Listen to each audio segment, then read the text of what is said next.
વિદ્યાર્થી મિત્રો, good morning. Last time આપણે ઉત્સેચક ઉદ્દીપનની લાક્ષણિકતાઓ જોઈ. આખા ચેપ્ટર જે છે એ ચેપ્ટરની અંદર બે ભાગ પડેલા છે. તેમાં મોસ્ટ ઇમ્પોર્ટન્ટ થિયરીમાં એક તો ફ્રુન્ડલીચ અધિશોષણ સંતાપિત, ત્યાર પછી આ ઉત્સેચક ઉદ્દીપનની લાક્ષણિકતા, અને આજે જે થિયરી સમજવાના છે તે થિયરી. તો ઉત્સેચક ઉદ્દીપનની જે લાક્ષણિકતાઓ સમજાવેલી છે એની અંદર આપણે જે 6 મુદ્દાઓ સમજાવેલા છે એ 6 મુદ્દાઓના હેડિંગ ખાસ યાદ રાખવાના છે, અને એની અંદર કયા કયા મુદ્દાઓ આવે છે એને પણ ખાસ આપણે યાદ રાખવાનું છે. તો એની અંદર પહેલો જે મુદ્દો હતો એ ઉત્સેચક ઉદ્દીપનની વિશિષ્ટ કાર્યક્ષમતા. એટલે એની અંદર આપણે એવું ખરેખર સમજેલા છે કે ભાઈ પ્રક્રિયકનો જે છે ખાસ કરીને ઉત્સેચક જે છે એ ઉત્સેચક પ્રક્રિયકના લગભગ 10 લાખ જેટલા અણુઓને પ્રતિ મિનિટે નિપજમાં રૂપાંતર કરવાની ક્ષમતા ધરાવતો જોવા મળે, આપણે એવું સમજેલા છે. ત્યાર પછી સેકન્ડ આપણે એવું સમજેલા છે એનો સ્વભાવ, ઉત્સેચકનો સ્વભાવ કેવો હોય કે કોઈ એક જ રિએક્શનની અંદર ખાસ કરીને એક જ રિએક્શનની અંદર એક જ ઉત્સેચક કામ કરતું જોવા મળે. જેમ કે યુરિયાનું જળ વિભાજન યુરેઝ ઉત્સેચકની હાજરીમાં થતું જોવા મળે. એના સિવાય બરાબર છે યુરિયાનું જળ વિભાજન અન્ય કોઈ ઉત્સેચકની હાજરીમાં કરવામાં આવે તો એ રિએક્શન થઈ શકતી નથી. થર્ડ પોઈન્ટ સમજેલા છે અનુકૂળતમ તાપમાન. એટલે કે ઉત્સેચકની પ્રક્રિયકો સાથે જે પ્રક્રિયા થાય છે કોઈ ચોક્કસ તાપમાને થાય છે, કોઈ યોગ્ય તાપમાને થાય છે. એના કરતાં ઊંચા તાપમાને કે એના કરતાં નીચા તાપમાને ઉત્સેચકો એ ખરેખર રિએક્શન કરી શકતા નથી. એવા તાપમાનને આપણે અનુકૂળતમ તાપમાન તરીકે ઓળખાવી શકાય. અને એની અંદર આપણને એ અનુકૂળતમ તાપમાનનો ગાળો છે 298 થી 310 કેલ્વિન ટેમ્પરેચર. એટલે જ આપણે એવું કહેવાય કે માનવ શરીરનું ટેમ્પરેચર 37°C એટલે કે 310 કેલ્વિન ટેમ્પરેચર હોય તો એના કરતાં નીચા તાપમાને કે એના કરતાં ઊંચા તાપમાને જૈવ રાસાયણિક પ્રક્રિયાઓમાં ડિસ્ટર્બન્સ પહોંચતું જોવા મળે, આપણે એવું સમજેલા છે. ત્યાર પછી ખાસ કરીને અનુકૂળતમ પીએચનું મૂલ્ય. તો એ અનુકૂળતમ પીએચનું મૂલ્ય પણ યોગ્ય ગાળામાં હોય છે, એટલે 5 થી 7 જેટલી પીએચનું મૂલ્ય. ત્યાર પછી ઉત્તેજક અને સહ ઉત્સેચકની હાજરીમાં છે ખરેખર ઉત્સેચક કેવી રીતે સક્રિય બનતા જોવા મળે એની પણ આપણે સ્પષ્ટતા કરેલી છે. અને લાસ્ટમાં એટલે કે ઉત્તેજક તરીકે બધા ધન આયનની આપણે સ્પષ્ટતા કરેલી. એમાં Na+ આવે, Mn2+ આવે, Cobalt2+ આવે. એ ટાઈપના છે જે ધન આયનો છે એ ઉત્તેજક તરીકે વર્કઆઉટ કરતા જોવા મળે, આપણે એવું સમજેલા છે. અને છેલ્લે નિરોધક, જે ઉત્સેચકની સક્રિયતામાં ઘટાડો કરે, ઝેરીકરણ પામે, વિષ પામે, એને આપણે નિરોધક તરીકે આપણે ઓળખાવી શકાય. તો એને આપણે ખરેખર જેમ કે આપણે અગાઉ પ્રમોટર, જે ઉત્સેચકની સક્રિયતા વધારે અને ઉત્સેચકની સક્રિયતા ઘટાડે, તેને આપણે ઉદ્દીપકીય વિષ નામ આપેલું હતું. તો એ ઉદ્દીપકીય વિષનું અહીંયા બીજું નામ નિરોધક તરીકે આપણે ધ્યાનમાં રાખવાનું છે. તો આ રીતે વિદ્યાર્થી મિત્રો આપણે 7 જેટલા મુદ્દાઓ ઉત્સેચક ઉદ્દીપનની લાક્ષણિકતામાં આપણે ખાસ કરીને સમજેલા છે. તો હવે વિદ્યાર્થી મિત્રો આની અંદર આપણે સૌથી મોસ્ટ ઇમ્પોર્ટન્ટ થિયરી છે, અને એ થિયરી આપણે ખાસ કરીને ઉત્સેચક ઉદ્દીપનની ક્રિયાવિધિ એવું આપણે ધ્યાનમાં રાખવાનું છે. અને આ થિયરીનું ઇમ્પોર્ટન્સ એટલા માટે છે કારણ કે આ જ થિયરી ફરી પાછી છે રિપીટ થશે જૈવિક અણુના ચેપ્ટરની અંદર. સેમ થિયરી છે, ખાલી થોડીક આકૃતિમાં ડિફરન્સ હશે. બસ, અને એ આકૃતિનો જે ડિફરન્સવાળો જે આકૃતિ છે એ આપણે થંબનેલમાં આપણે જેવો વિડીયો લેક્ચર સ્ટાર્ટ થાય એની અંદર આપણે ખાસ કરીને મૂકીશું એ આકૃતિ, બરાબર છે. તો આકૃતિનું બી એટલો જ ઇમ્પોર્ટન્સ છે, બરાબર છે. તો ઉત્સેચક ઉદ્દીપનની ક્રિયાવિધિ સમજાવો 3 માર્કનો પ્રશ્ન, મોસ્ટ ઇમ્પોર્ટન્ટ થિયરી છે, એને સોર્ટ આઉટ કરીને આપણે 2 માર્ક્સમાં પણ આપણે કન્વર્ટ કરી શકાય.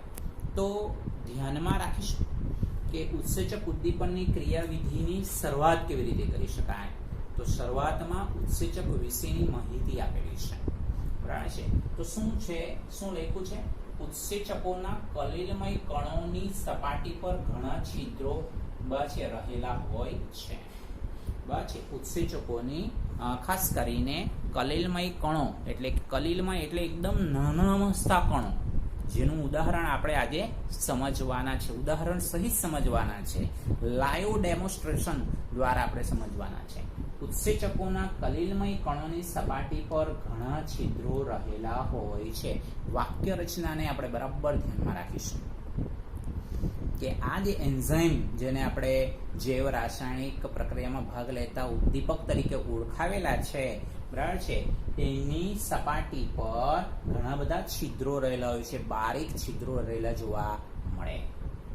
આ છિદ્રો લાક્ષણિક આકારના હોય છે અને તેઓ આ જે ઉત્સેચકોની સપાટી ઉપર જે છિદ્રો હોય છે એ વિશિષ્ટ પ્રકારના હોય, અને એ વિશિષ્ટ પ્રકારના જે છિદ્રો છે સાના બનેલા હોય છે, અથવા તો એની અંદર કયા ફંક્શનલ ગ્રુપ હાજર હોય છે એ આપણે ખાસ ધ્યાનમાં રાખીશું. તો એ ફંક્શનલ ગ્રુપની અંદર પહેલું જ એમિનો ગ્રુપ છે, NH2. આ MCQમાં બી પૂછાય, ધ્યાનમાં રાખો. એમિનો ગ્રુપ છે, કાર્બોક્સિલ ગ્રુપ છે, અને આપણે થાયોલ કહીશું વિદ્યાર્થી મિત્રો. SH એટલે થાયોલ ગ્રુપ, થાયોલ સમૂહ, એવું આપણે યાદ રાખવાનું છે, બરાબર છે. એટલે એની જરા આપણે સ્પષ્ટતા કરી દઈએ કે ભાઈ આ જે એસિડ જે છે એ ખરેખર થાયોલ છે, આપણે એવું ધ્યાનમાં રાખવાનું છે. એટલે કયા કયા ફંક્શનલ ગ્રુપ હાજર છે ઉત્સેચકના છિદ્રોની અંદર, તો એમિનો ગ્રુપ છે, COOH ગ્રુપ છે, થાયોલ ગ્રુપ છે, અને બીજું કયો છે યાદ કરો, ઓર્ગેનિક કેમિસ્ટ્રીમાં આવી જાય આલ્કોહોલ ગ્રુપ હાજર હોય છે, વગેરે સક્રિય સમૂહ ધરાવતા હોય છે, આપણે એવું ધ્યાનમાં રાખીશું. ખરેખર તો આ ઉત્સેચક કણોની સપાટી પરના સક્રિય કેન્દ્રો હોય છે, એટલે કે ઉત્સેચકની સપાટી ઉપર જે બારીક જે છિદ્રો હોય છે એને આપણે સક્રિય કેન્દ્ર તરીકે ઓળખવાના છે, સક્રિય કેન્દ્ર તરીકે આપણે ઓળખવાના છે, આપણે આ ખાસ ધ્યાનમાં રાખીશું. ખરેખર તો આ ઉત્સેચક કણોની સપાટી પરના સક્રિય કેન્દ્રો હોય છે, બરાબર છે. એટલે અત્યાર સુધી આપણે કેવું સમજેલા છે વિદ્યાર્થી મિત્રો, અત્યાર સુધી ખાલી આપણે રિએક્શન સમજ્યા કે ભાઈ ખાંડનું જળ વિભાજન કરીએ તો ગ્લુકોઝ અને ફ્રુક્ટોઝ મળે, તો ઉત્સેચક તરીકે કોણ વર્કઆઉટ કરે છે, ઇન્વર્ટેઝ, જે ઈસ્ટમાં રહેલું જોવા મળે છે. હવે આજે આપણે આ ઇન્વર્ટેઝ ઉત્સેચક કે અન્ય કોઈ ઉત્સેચક, ડાયાસ્ટેજ છે, ઝાઇમેસ છે, યુરેસ છે, આ ઉત્સેચક કઈ રીતે રિએક્શન કરે છે, એનું મિકેનિઝમ શું છે, એની ક્રિયાવિધિ શું છે, એ આજે આપણે સમજીએ છીએ. એટલે ખરેખર આ ઉત્સેચક કણોની સપાટી પરના સક્રિય કેન્દ્રો હોય છે. આ વાક્ય રચના બરાબર ધ્યાનમાં રાખજો. એટલે ઉત્સેચકની સપાટી ઉપર છિદ્રો હોય, છિદ્રોની અંદર ફંક્શનલ ગ્રુપ હાજર હોય, અને ફંક્શનલ ગ્રુપ એક સક્રિય કેન્દ્ર તરીકે કામ કરતું જોવા મળે, આપણે એવું ધ્યાનમાં રાખીશું. ત્યાર પછી સ્ટેટમેન્ટ શું છે જુઓ, પ્રક્રિયાર્થી. વિદ્યાર્થી મિત્રો 3 શબ્દો છે પ્રક્રિયકના અણુને માટે. કેટલા છે? 3 શબ્દો છે. નંબર 1 છે પ્રક્રિયક, નંબર 2 છે પ્રક્રિયાર્થી, અને ત્રીજું છે અવસ્તર. તો ધ્યાનમાં રાખો, કારણ કે MCQમાં જ્યારે મુદ્દો પૂછાય ને ત્યારે આપણને એટલીસ્ટ ખબર હોવી જોઈએ. પ્રક્રિયકના અણુનું નામ કેટલા છે? ટોટલ 3. પ્રક્રિયકના અણુ, પ્રક્રિયાર્થી અને અવસ્તર. અંગ્રેજીમાં એને શું કહેવાય? સબસ્ટ્રેટ તરીકે ઓળખાવી શકાય. અંગ્રેજીમાં આપણે એને સબસ્ટ્રેટ તરીકે ઓળખાવીએ છીએ. આપણે આ ધ્યાનમાં રાખીશું. સબસ્ટ્રેટના અણુઓ જેમને પૂરક આકાર હોય છે, બરાબર છે, એનો કોઈ ફિક્સ આકાર હોય.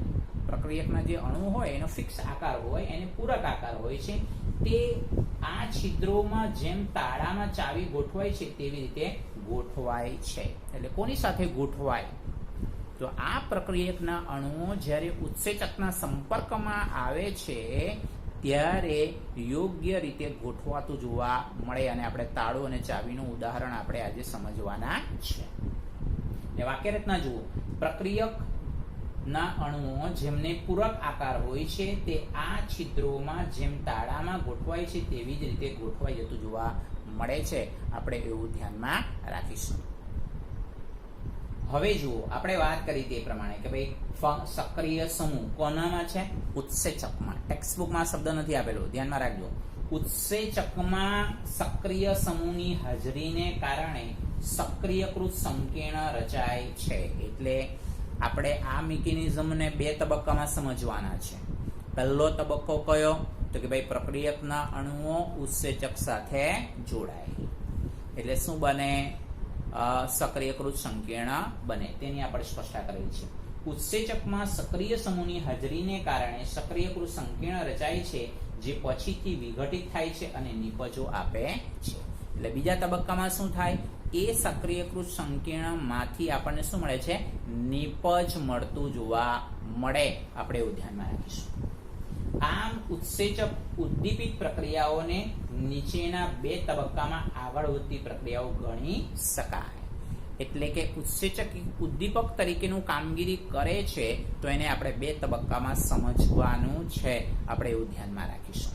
તો એ બે તબક્કામાં કઈ રીતે સમજાવી શકાય? તો એમાંનો પહેલો તબક્કો પ્રક્રિયાર્થી સાથે ઉત્સેચકનું બંધન અને સક્રિયકૃત સંકીર્ણની રચના. આ ખાસ લખાવવું જોઈએ. આ થિયરીની અંદર બે જે તબક્કા છે એ બે તબક્કા ખાસ લખાવવા જોઈએ. એટલે પહેલા તબક્કાનું નામ શું છે?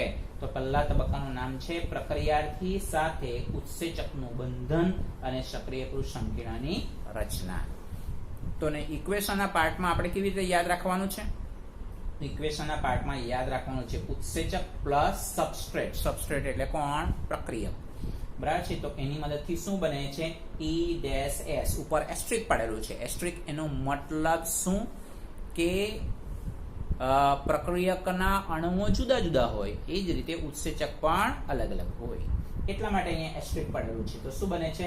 સક્રિયકૃત સંકીર્ણ બનતું જોવા મળે છે. આપણે એવું ધ્યાનમાં રાખીશું. સક્રિયકૃત સંકીર્ણ બને છે. હવે બીજો તબક્કો. બીજા તબક્કામાં શું છે? આ સક્રિયકૃત સંકીર્ણનું વિઘટન થાય છે ને શું બને છે? નિપજ બને છે. એટલે એનું હેડિંગ છે તબક્કો 2, નિપજના નિર્માણમાં સક્રિયકૃત સંકીર્ણનું વિઘટન. બરાબર છે. નિપજના નિર્માણમાં સક્રિયકૃત સંકીર્ણનું વિઘટન. તો અહીંયા આપણે જે સક્રિયકૃત સંકીર્ણ બનેલો છે, તો એ સક્રિયકૃત સંકીર્ણનું વિઘટન થાય છે અને આપણને ફરી પાછો ઉત્સેચક મળી જાય છે અને નિપજ પ્રાપ્ત થતી જોવા મળે. આપણે એવું ધ્યાનમાં રાખીશું. એટલે આપણે એમ કહીએ ને કે ખરેખર ઉદ્દીપક રાસાયણિક પ્રક્રિયામાં ભાગ લેતો નથી, પરંતુ પ્રક્રિયાને અંતે મૂળ સ્વરૂપે ફરી પાછો મળે છે. એમાં ફેરફાર કોઈ પણ જાતનો થતો નથી. તો અહીંયા ઉદ્દીપકને બદલે ઉત્સેચક. કેમ? કારણ કે ઉત્સેચકને આપણે એવું જ કીધું છે જૈવ રાસાયણિક પ્રક્રિયામાં ભાગ લેતા ઉદ્દીપક. એટલે ઉત્સેચક જેવો હતો તેવો જ ફરી પાછો મૂળ સ્વરૂપે મળી જતો જોવા મળે છે. આપણે એવું ધ્યાનમાં રાખીશું. એટલે બે જ તબક્કા છે. પહેલા તબક્કામાં પ્રક્રિયકના અણુ નિપજ સાથે પ્રક્રિયકના અણુ ઉત્સેચક સાથે જોડાય, સક્રિયકૃત સંકીર્ણ બને. બીજા તબક્કામાં શું થાય? આ સક્રિયકૃત સંકીર્ણનું શું થાય છે? વિઘટન થાય છે. એટલે ઉત્સેચક મળી જાય, સાથે નિપજ મળે છે. તો આપણે એને લાઈવ ડેમોન્સ્ટ્રેશનના ઉદાહરણ દ્વારા બી સમજવાના છે.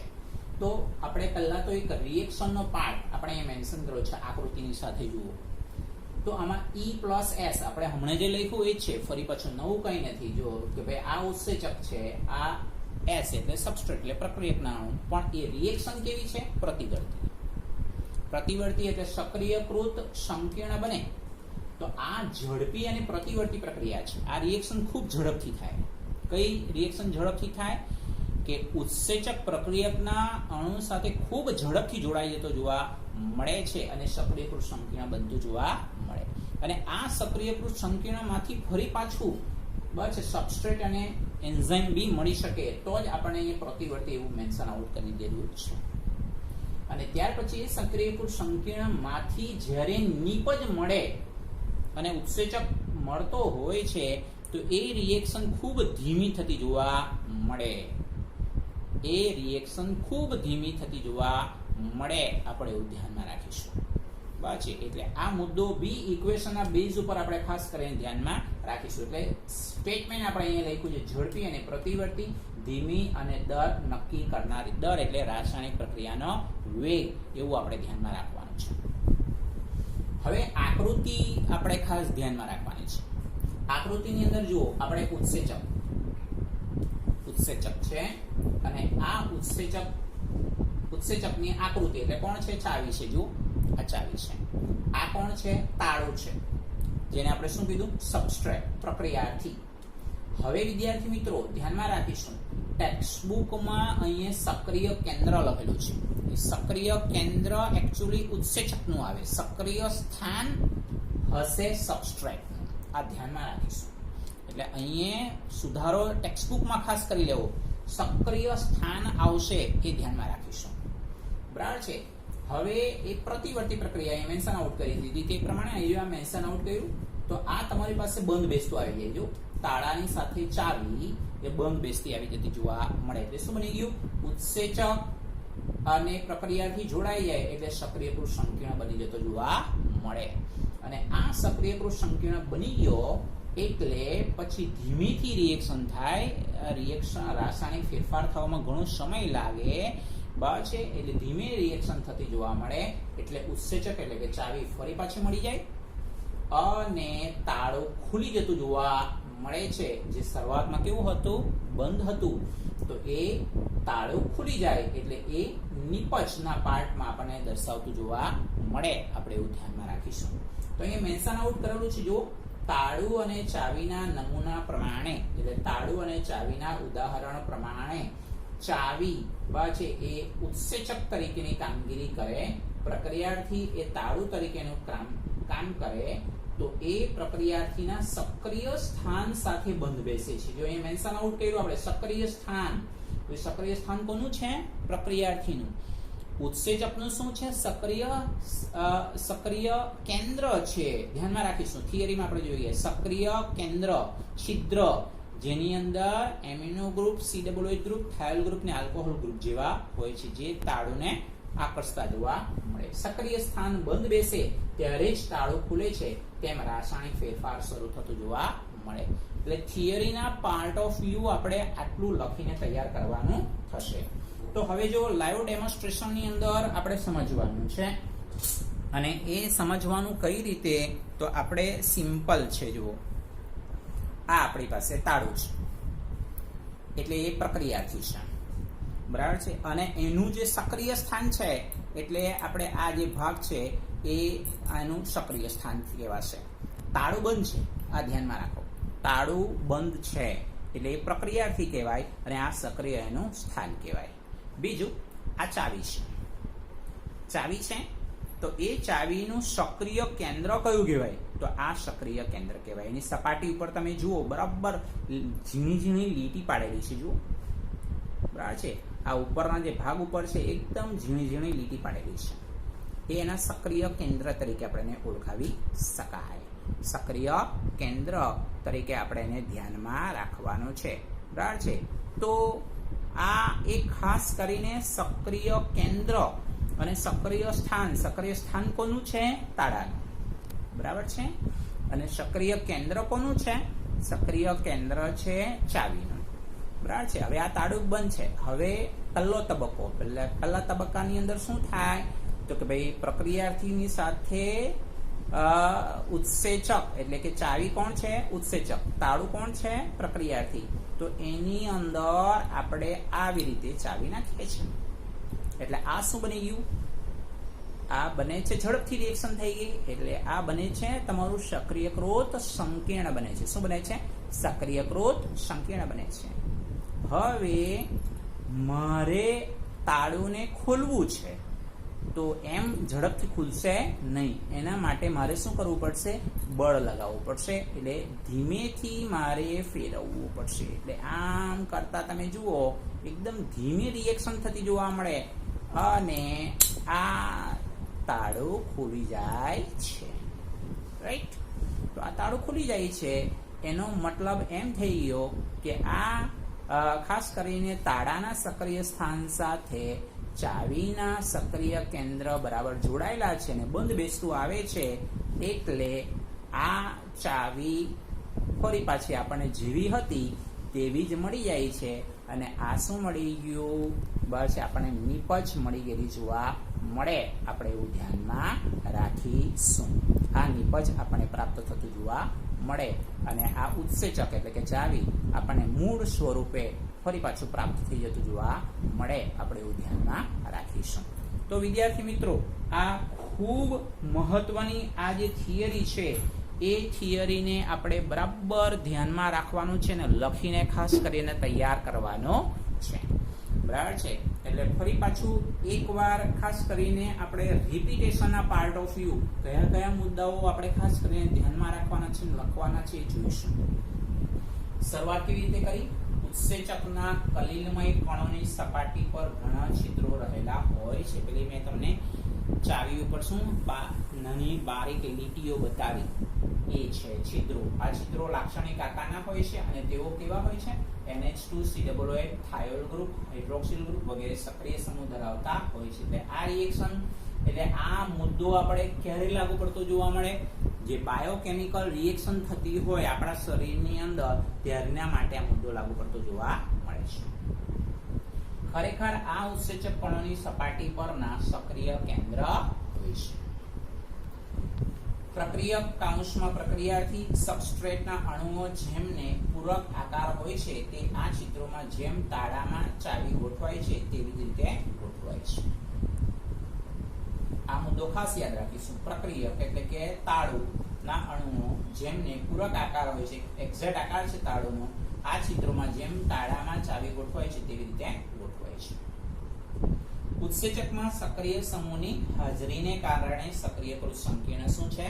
રચાય છે, જે પછીથી વિઘટિત થાય છે અને નિપજ આપે છે. આમ ઉત્સેચક ઉદ્દીપિત પ્રક્રિયાઓને નીચેના તબક્કામાં આગળ વધતી પ્રક્રિયાઓ ગણી શકાય. એટલે આ બે મુદ્દાઓ આપણે ખાસ યાદ રાખવાના છે. બે તબક્કાઓ ખાસ આપણે યાદ રાખવાના છે. તો પહેલો તબક્કો કયો છે? પ્રક્રિયાથી સાથે ઉત્સેચકનું બંધન અને સક્રિયકૃત સંકીર્ણની રચના. બરાબર છે? પ્રક્રિયાથી સાથે ઉત્સેચકનું બંધન અને સક્રિયકૃત સંકીર્ણની રચના. તો ઉત્સેચક પ્લસ પ્રક્રિયક એટલે શું બની ગયું? સક્રિયકૃત સંકીર્ણ. એટલે મિકેનિઝમનો પહેલો તબક્કો. બીજો તબક્કો કયો છે? નિપજના નિર્માણમાં સક્રિયકૃત સંકીર્ણનું વિઘટન. તો એનાથી શું બને છે? ઉત્સેચક પ્લસ નિપજ. બરાબર છે? અને પછી તો આપણે શું સમજાયું? આકૃતિ ખાસ ધ્યાનમાં રાખવાની. આકૃતિમાં ચાવી જે ઉત્સેચક તરીકેનું કામગીરી કરે, બરાબર છે, તાળું જેનું શું છે? સક્રિય સ્થાન, એ ધ્યાનમાં રાખીશું.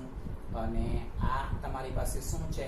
ઉત્સેચક પ્રક્રિયાથી સંકીર્ણ બને અને એનું વિઘટન થાય તો આપણને ઉત્સેચક એટલે કે ચાવી ફરી પાછી મળે અને તાળું ખુલી જતું જોવા મળે. આપણે એવું ધ્યાનમાં રાખીશું.